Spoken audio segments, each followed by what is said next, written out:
Hey everyone, in this video, I'm going to discuss about DDL in a PostgreSQL. You know what is DDL? DDL stands for Data Definition Language in a PostgreSQL, which is used to define, create, modify, and delete database objects such as tables, schemas, and databases. DDL stands for Data Definition Language, which focus more on a structure of your database.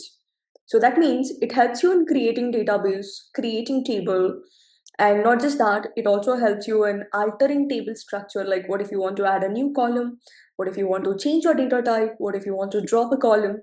So, all these things are possible with alto table. And then, what if in case you want to drop a database, or what if you want to drop a table, or what if you want to remove all the rows from a table? So, in that case, we'll just use a concept called as a truncate. And not just that, along with that, you can also perform renaming column. Let's say, for example, if you have a column name, you can rename a column. And not just that, you can also rename a table name. So these are the different possible things that are possible with the help of this DDL. So the common DDL commands are, so first thing, which basically helps you in creating database. Okay, second thing, it helps you in creating table. And then it helps you in dropping database.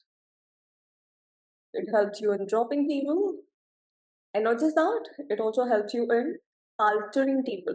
So when I say alter table, you can do a lot of things like drop columns, you can add columns, you can actually change the data type, and along with that, you can also rename column as well as a table.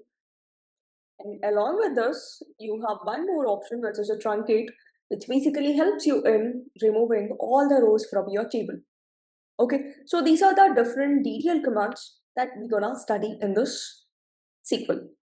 I hope this is clear. We'll see one by one, like how to create a database, how to create a table, how to drop a database, how to drop table, all those things. Excited?